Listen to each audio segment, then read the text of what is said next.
afternoon, dear friends. At this time, we usually meet for the Healthy Interest program.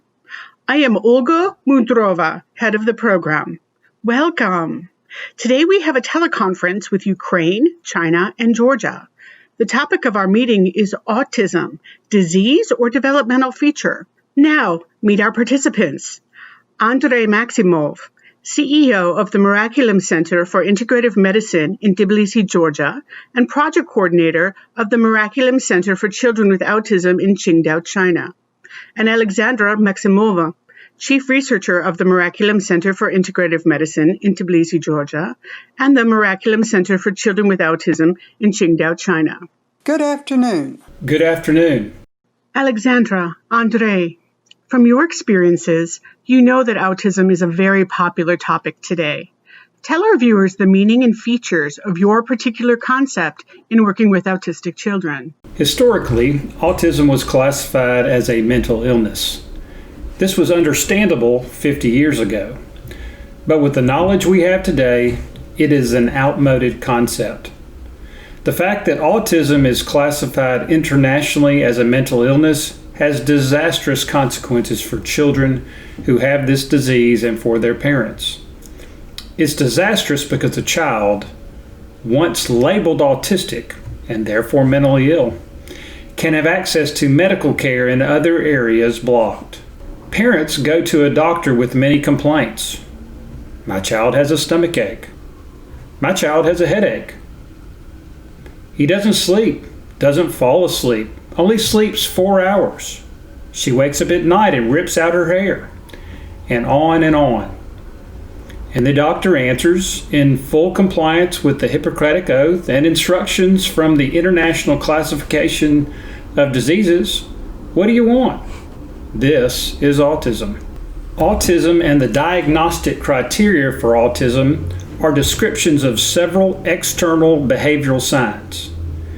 This is negative behavior, poor communication, lack of socialization. In recent years, such things as severe disorders in eating, sleeping, and toileting have appeared. Every year, more of these signs appear. Separately, they could be considered diagnostic criteria for some common diseases. These are diseases that are completely curable and that medical science knows how to treat.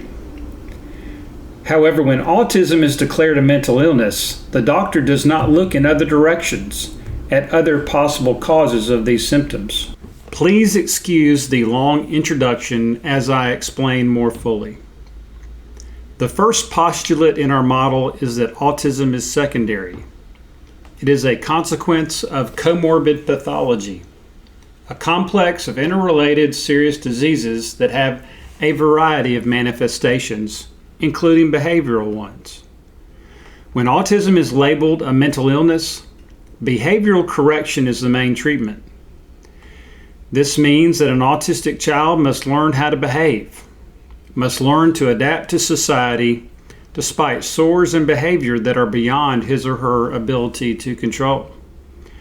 We say, and in our practice we clearly see this, that negative behavior is a consequence of comorbid pathology. It is a consequence of a multitude of various diseases. This is not just our point of view. Many pediatricians, including in the United States, are talking about the same thing. But the official position remains: autism cannot be cured. We prove the opposite. Oya will play a clip from a film that shows what is happening with our children. We invite our viewers to watch this excerpt from Doing Miracles Together. У моего сына были очень большие проблемы с желудочно-кишечным трактом. Мы ходили к множеству докторам. Никто никак не смог помочь. Они все говорили, что это аутизм, это никакая не желудочно-кишечная проблема. Я как-то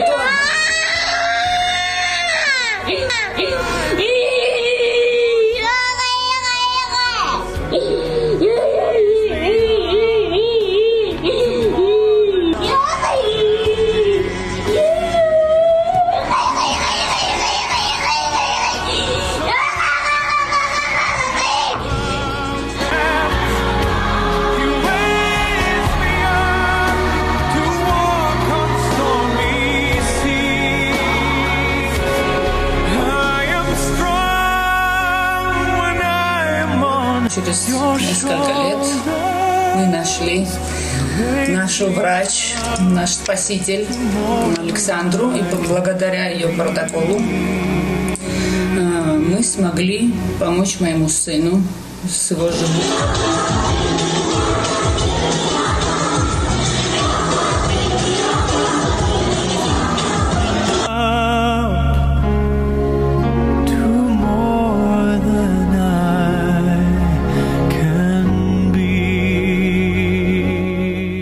These are miracles. Alexandra, we'd like to hear from you. Our model, from a medical point of view, differs from the one that is generally accepted. We assume that autism, like any other disease, be it attention deficit hyperactivity syndrome, obsessive-compulsive disorder, or disintegrative disorder, always has a root cause or root causes, and there is only one task: to discover what happened in the body that led to incorrect functioning in the brain, to understand why certain areas of the brain did not develop on time or did develop but do not work normally. Our approach deals with individual diagnostics. My work as a neurophysiologist and scientific supervisor is to build a system so that we understand each patient. We need to know what happened to him or her and what interventions are needed to help stabilize the brain. These are not template protocols. This is a non-standard approach. In principle, for us, there is no diagnosis of autism. For us, there is a huge number of diseases that are not always diagnosed and that lead to the incorrect functioning of the brain. We work with these diseases, not with autism. From a medical point of view, this is our main difference. Many thanks. And so, the first and main principle of your model is autism is secondary. And with the help of medical protocols, you can get rid of the negative behavior. Andrey, could you now tell us about the second postulate of the Miraculum concept? The second postulate is neurophysiology. Who runs the autistic ballgame? In mainstream practice, generally, ABA rules. In our practice, neurophysiology rules. We have nothing against ABA therapy. Among the numerous therapies, behavioral, corrective, rehabilitative, ABA occupies a special place. We define what that place is, though, and all other therapies, through neurophysiology. The fact is that the long-term impact of comorbid pathology, that is, the impact of these many diseases that Alexandra spoke of, is consequential, especially if they have been in the body for years. The processes of neurotoxicity, neuroinflammation, and neurodegeneration, meaning the death of nerve cells, have ongoing and sometimes long-term effects. As a result, we get dysfunctions in the child's brain. When we say that neurophysiology determines our rehabilitative, corrective, and educational programs, we mean the following. We are trying to understand and discover which zones in a child are inhibited because of comorbid pathological exposure, which zones remain relatively well developed, and which zones should be promoted at the expense of others. We can determine perceived features, and with this information, we can formulate an individual training protocol for each child. With this information, we can significantly and more effectively organize the work of a rehabilitation therapist and teachers, tutors, speech therapists, everyone, because everything comes from the brain, from neurophysiology. Therefore, we first understand what processes are going on in our brain. Currently, there is little brain research available that involves children with autism. In fact, it is difficult to make an electroencephalogram for such children. They cannot perform specific actions by following the instructions of a specialist. They can't even sit quietly without movement for a few minutes. An MRI is always carried out with anesthesia, and a spectroscopy, which makes it possible to study the biochemistry of the brain, is prohibited for most of our children since it uses a certain contrast that their bodies cannot process. Therefore, I looked for what could be applied today. I looked for procedures that would be non-invasive, safe, and at the same time informative for the brains of our children. As a result, we used a relatively old development of the Institute of Brain of the Soviet Academy of Sciences, a neuroenergy mapper, an NEM. We adapted their equipment, but we use our own methods to interpret results. What can we learn from this research? On a computer monitor at the current moment in time, we get a visualization of the biochemical processes in a child's brain. Of course, this is far from a complete 100% picture of what is happening. This is a hint, a thread that enables us to build further logical chains. We can look and think about how to influence certain areas of the child's brain with what drugs and what therapies. It is especially important to get this information because many children with autism are nonverbal and are unable to tell us how they feel or what is going on within themselves. We cannot ask a child if his head hurts, or if she is dizzy, or whether we are hurt or not. Thanks to this research, even without feedback from a child, many processes can be assessed. Convenience in the practical use of diagnostic tools is a great advantage when working with autistic children. Now let's look at another video clip we've prepared.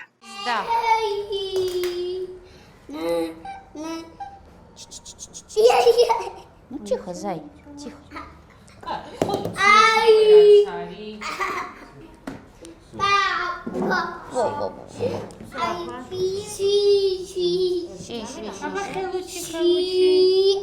Опа! Все. Все. Опа!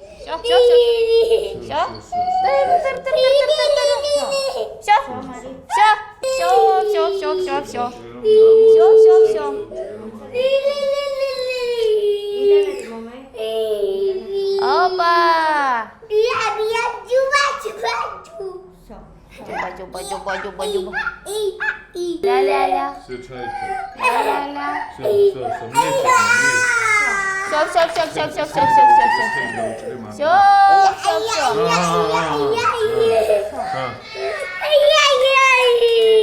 Тихо.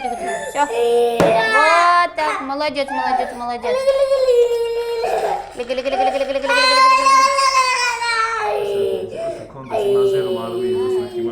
Трам-бам-бам. Понюхаем и все. Опа! Все, убери. Все. The first slide shows two patients. Both are diagnosed with autism. Both behave the same. They are nonverbal with a lot of negative behavior, uncontrollable tantrums, emotional ability. In short, the boys are alike in all external features. But what do we see here? In the first picture, the blue color of the brain shows that there is strong hypoxia. In other words, we are dealing with an acute lack of oxygen to the brain. In the second picture, the dominant brown color indicates an overexcitation of the cortex. In other words, although the external behavior of the two patients is no different, the causes are completely different. Therefore, the treatment protocols for each will be radically different. In the first case, it is necessary to deal with blood vessels and improve microcirculation to look for reasons why oxygen does not enter the brain. We will not discuss this now. There are a huge number of possible causes. In the second case, with an overexcited cortex, the treatment is completely different. Detoxification protocols using drugs to reduce excessive brain activity must be selected. These are two completely different treatment tactics. We would never have understood this if we had not seen a visual picture of what is happening in the child's brain. A reliance only on external behavioral signs would not have given us sufficient information. In the second picture, we see the results of one of the probes. When you watch the video, you probably noticed that the girl was given something to smell, something touched her, and a rubber duck was squeaked near her ear. These are various types of tests that we use to understand which therapy will be most effective for a particular child. For example, most professionals will tell parents that they need to work with fine motor skills to develop speech. Let me show you that this is not always the case. On the slide, you see the results of the same two boys' fine motor test. The upper left image shows that when this child did something with his hands, cerebral hypoxia increased. Think what this means. Imagine that without any medical treatment, we engage this child's fine motor skills, such as using his fingers. We collect beads and write or transfer cereals from one cup to another. If we did that with this boy, the probability is high that we will harm him. Hypoxia builds up and damages brain cells. Conclusion: at this time, fine motor therapy will not be effective for this child and may be counterproductive. The bottom image is the opposite. The child is engaged in fine motor skills, and his overexcited cortex begins to calm down. Green shows that the brain is working properly. Its appearance in the picture means that fine motor skills are necessary and useful for this child. For him, emphasis should be placed on such activities. Similarly, the effectiveness of audio therapy should be assessed. It is necessary to do voice tests and watch how the brain reacts. Is it overexcited or is it stabilized? The same must be done regarding tactile sensitivity. It's necessary to do from 6 to 12 such different probes to yield interesting data. It's reasonable to do more when a child can give us this opportunity. The more detailed, the better, because analysis of test results lets us build an effective rehabilitation protocol. In other words, they help us determine what types of therapy, in what volumes and in what sequence is required for a particular child, and what results we can expect later. Now let's speak about the third postulate of our model. It consists of three elements: multidisciplinarity, complexity, and the one-window principle. Let's discuss each of them. First, to work with children with autism, we need a multidisciplinary team of specialists in all areas. If we are talking about research, we need multidisciplinary laboratories.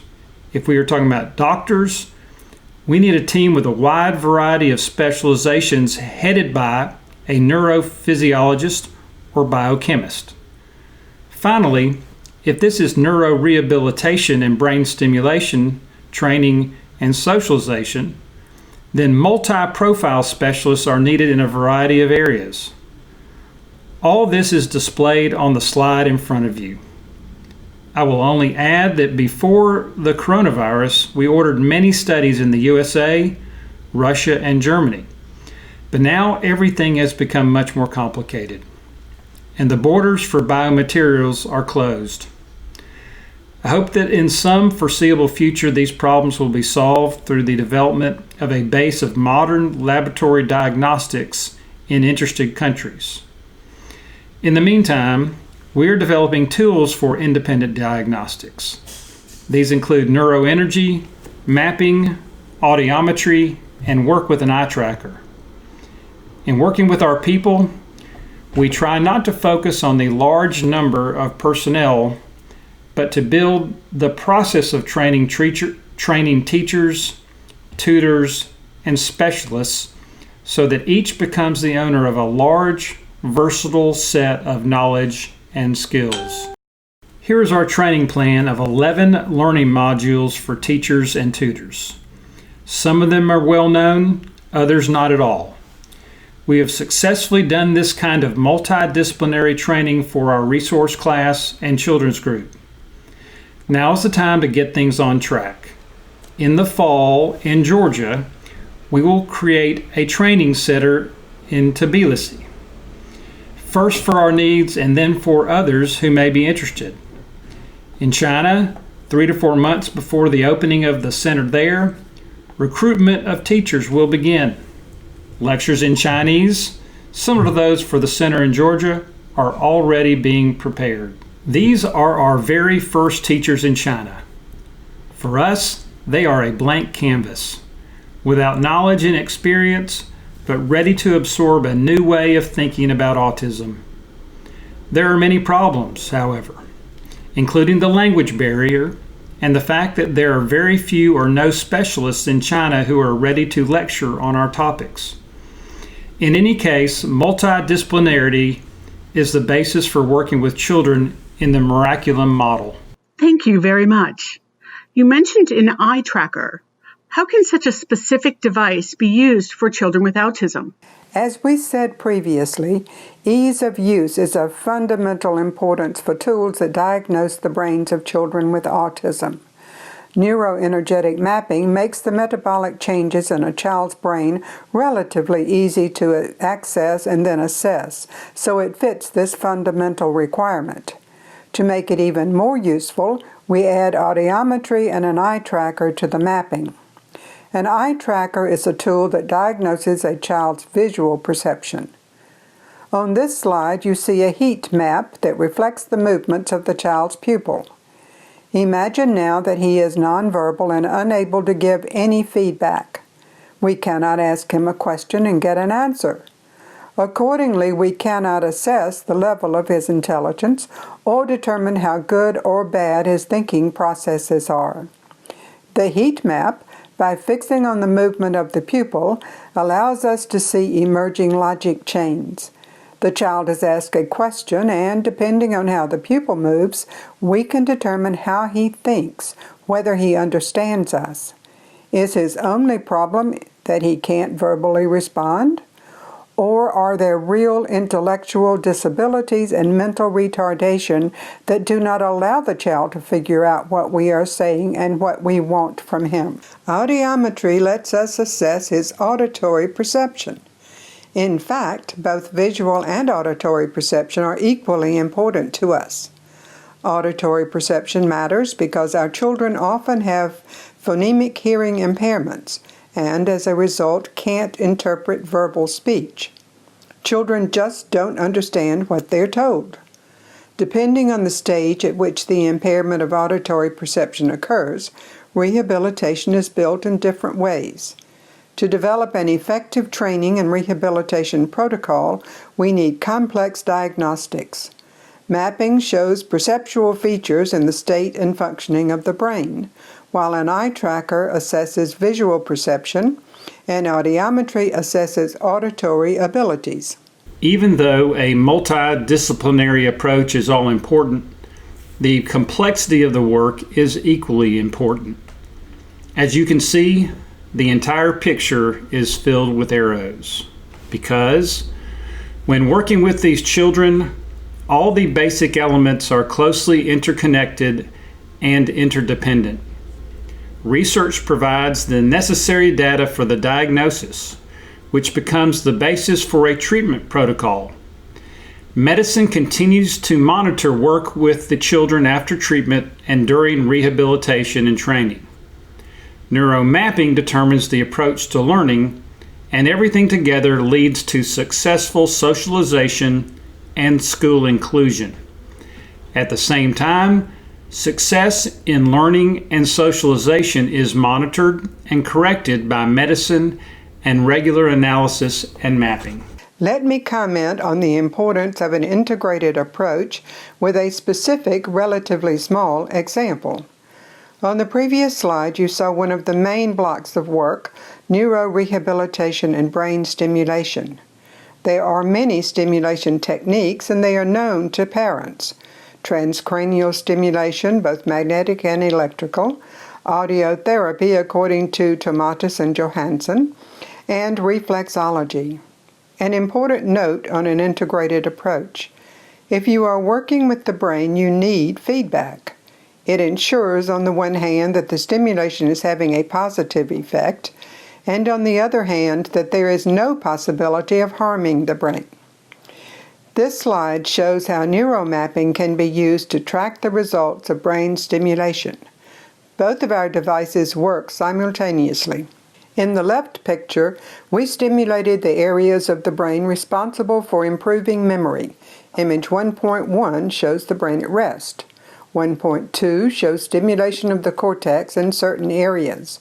Look at the instantaneous changes in brain metabolism. The red area becomes black, indicating a strong overexcitation of the cortex. Therefore, this therapy is shown to be ineffective and risky for this patient. On the right, image 2.1 shows the brain at rest. Image 2.2 was recorded after brain stimulation in the speech development area, and there is no visible change. The brain works stably, and the stimulation is therefore effective. Specifically on this test of speech development, an adult patient in the phone or at rest mode in 2.1, after 3 attempts, could not remember a phrase of 4 Chinese words. After brain stimulation, he repeated them on the first try. Obviously, this patient cannot now improve memory by stimulation. We would risk causing strong overexcitation. However, it is possible and necessary to develop speech by stimulating the Wernicke and Broca zones, especially in the development of speech for a nonverbal child. Most importantly, the feedback we establish with the brain will not cause overexcitation and strong electrical activity. This guarantees that there is no risk of harming the child or, for example, provoking epileptic, anxiety, or panic attacks. The last feature of the third postulate of our model is the one-window principle. By this we mean that a huge number of services and functions are required to provide a child within the framework of our model. Diagnostics, medicine, support, rehabilitation, sports, training, socialization, etc. All these must be provided in one place. Difficult children like ours, those who are nonverbal in especially severe cases, should feel as comfortable as possible. This requires an ideal infrastructure so that a child, during a full school day, can see the doctor, attend a set of therapies, do his studies, play with classmates, participate in adaptive sports, visit the pool, and then engage in inclusion and socialization. All this in one place, in one building. Parents who drive their children from one lesson to another in traffic jams for 2 hours will understand what I am saying and why it is necessary. The main thing that parents of autistic children strive for is socialization.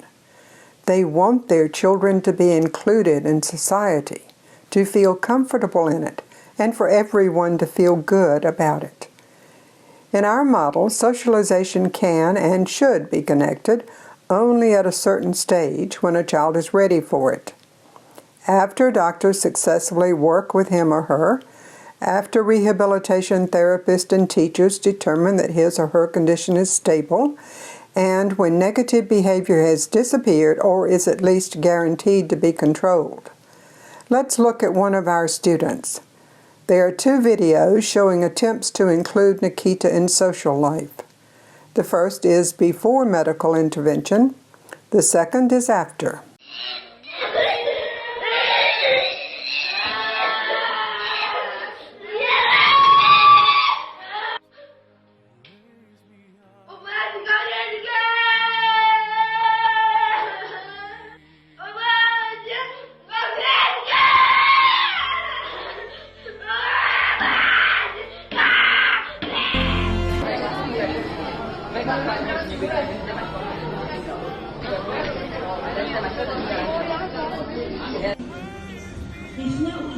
Мне бассейн из большого школьного окна.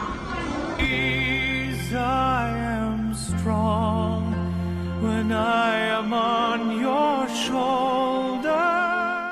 In the first video, Nikita is in our resource class and shows uncontrollable negative behavior. Such a state is counterproductive for society, for neurotypical children, and above all for Nikita himself. It makes no sense to bring him into a people context, to force him into a social life. In the second video, Nikita is ready. He enjoys the school society, which accepts him without the slightest problem. This is competent, timely, and correct socialization.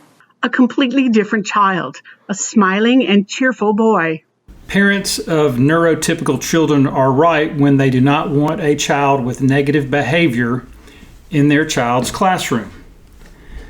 No one benefits or would like it if Nikita screamed in a loud voice in class and banged his head on his knee.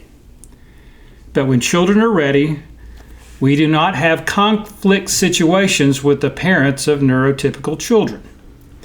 In China, it is believed, and I am constantly told, that parents of neurotypical children will never allow inclusion. They will always object. Wrong. Inclusion is not happening now because children are not getting rid of negative behavior because they are not being treated for their comorbid pathology.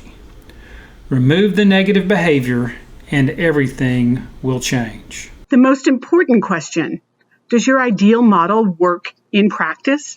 To answer briefly, rather yes than no. In one form or another, all the elements of the model exist, function, and in fact, prove their effectiveness by the results that are produced. Unfortunately, the model cannot show its full capabilities within the framework of a holistic mechanism and a single process. This is because, for objective reasons, all its elements are fragmentary and scattered across different countries, cities, organizations, and structures. They are connected only through Alexandra and me as a management center. That is why we did not hesitate long when, a year ago, Chinese investors, shocked by the achievements they saw, offered to go to China and implement a full-fledged model of the Miraculum. Despite the coronavirus, the center will open its doors in the coming months. Перед вами здание бывшего торгового центра огромного. Там сейчас идет реконструкция, и в нем будет расположен, наверное, самый большой в Китае точно, но может быть и в мире центр для детей и подростков с аутизмом. Расположен он в городе Циндао, а Циндао – это город на северо-востоке Китая, на берегу Желтого моря. В этом центре будет совершенно идеальная инфраструктура. Представьте себе только, что для того, чтобы создать этот учебный центр, на 4 этажах использовали 25 тысяч квадратных метров на 200 с небольшим детей. Вот так по проекту будет выглядеть главный вход.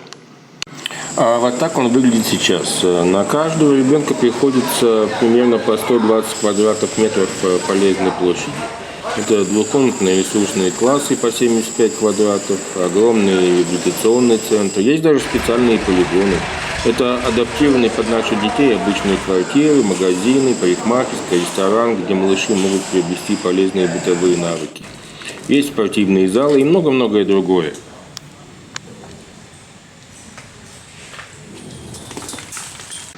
Вот как это будет выглядеть через 2-3 месяца. В проект внесено все, что придумано в современном мире для детей с аутизмом с точки зрения инфраструктуры. И делается все очень качественно.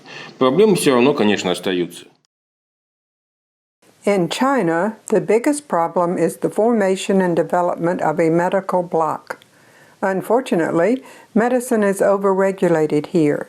It takes years for innovations to break through in the medical field. There are problems with modern laboratory diagnostics and pharmacology.